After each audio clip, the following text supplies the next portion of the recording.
দিদিভাই তোমার এত সুন্দর চুল কিভাবে তুমি যত্ন করো বা চুলে কি কি ইউজ করো সেটা আমাদের একটু জানিও একটা ভিডিওর মাধ্যমে। তোমাদের একটা রিপ্লাই ভিডিও আমি দিয়ে দিয়েছি, তোমরা দেখেছো। আমাদের এখানে কালী পুজো দুর্গা পুজো ছিল, তার জন্য মাইক বাজছিল, আমি তার জন্য কোনো ভিডিও দিতে পারি, তার জন্য সরি।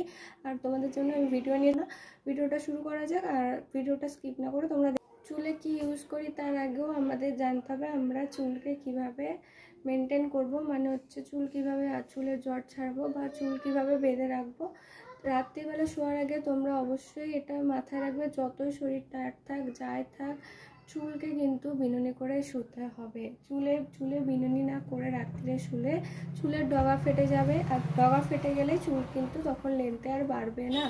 সেকেন্ড হচ্ছে আমরা চুলের জট কিভাবে ছাড়াবো। অনেকেই আছে তাড়াহুড়ো করে টাইম নেই বলে যা হোক করে চুলের জট ছাড়িয়ে না, সেই কাজটা আমরা কখনোই করবো না। চুলের জট কিভাবে ছাড়াবো সেটাও আমি তোমাদের এই ভিডিওতেই দেখিয়ে দেবো, তোমরা দেখতে থাকো। আমাদের চুল কাটা অবশ্যই দরকার। চুলে আমরা পুরোটা হয়তো নাও, অনেকে আছে অনেক ছোট করতে চায়, অনেকে আছে চুল ছোট করবে না বলে চুল কাটতে চায় না। আমরা কিন্তু 3 মাস অন্তর অন্তর চুলের এই যে ডগা আছে এইটুকু পোর্শন, মানে যতটুকু আমাদের চুলের ফেটেছে সেইটুকু পোর্শনটা আমরা কিন্তু কাটবো প্রতি 3 মাস অন্তর অন্তর। আর হচ্ছে আমরা কিভাবে চুলের জট ছাড়াবো চলো দেখিয়ে দিই। এরকম ভাগ করে নেব, নেওয়ার পরে আমরা কিন্তু এইভাবে ধরে নিচের দিক থেকে কিন্তু জট ছাড়িয়ে ছাড়িয়ে উপরের দিকে যাব। আমরা কিন্তু এইভাবে চুল টেনে টেনে জট ছাড়াবো না, তাহলে চুল আমাদের উঠে আসবে। আমরা বলিনি যে আজ এটা লাগাচ্ছি কাল ওটা, এরকম না। আমি একটা শ্যাম্পুই ছোটো থেকে ইউজ করে এখনও পর্যন্ত ইউজ করছি, সেটা হচ্ছে ক্লিনিক প্লাস শ্যাম্পু।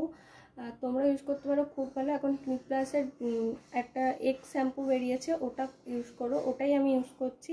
আর আমি একদম ছোটো থেকে ক্লিনিক প্লাস শ্যাম্পু ইউজ করেছি আর বাজাজ তেল ইউজ করেছি, তোমরা এগুলো ইউজ করতে পারো। আদার্স আমি অন্য কিছু ইউজ করিনি, কারণ এখন অনেক শ্যাম্পু বেরিয়ে গেছে, অনেক অ্যাড দিচ্ছে যে এই শ্যাম্পু মাখলে এটা ভালো ওটা ভালো, কিন্তু আমি কোনোটাই ইউজ করিনি। কারণ নিজের চুলের একটা জিনিসই ইউজ করা ভালো আমি মনে করি। অনেক কিছু অনেকেই বলবে সেগুলো ইউজ করা উচিত না, যেটা তোমার চুলে শ্যুট করবে সেটা ইউজ করো, কারোর কথা কান দিও না। হ্যাঁ, তোমাদের অনেকে আছে প্রথমে বাজাজ তেল শ্যুট করবে না, বা বাজাজ তেল মাখার পর প্রথমে অনেক হেয়ার ফল হবে, এটা আমারও হয়েছিল। প্রথম যখন বাজাজ তেল মাখতাম অনেক হেয়ার ফল হতো, এটা আস্তে আস্তে আস্তে সেটা ঠিক হয়ে গেছিলো। আমি অনেক বছর ইউজ করেছি, 6-7 বছর, আরও বেশি হবে তো কম না।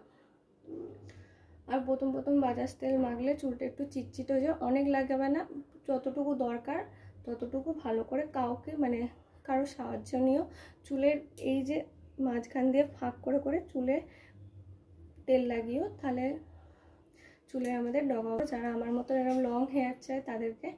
আর আমি কোনো এক্সট্রা কিছু বলিনি বা আমি কোনো মিথ্যা কথা কিছু বলিনি, কারণ তোমাদের মনেই হতে পারে যে এই দুটো জিনিসের চুল কি এত সুন্দর হতে পারে। হ্যাঁ, অবশ্যই তোমরা ট্রাই করো, কিন্তু টানা একভাবে ইউজ করতে হবে, আজকে এটা ইউজ করবে কালকে ওটা, তাহলে এইভাবে চুল কিন্তু গ্রোথ হবে না।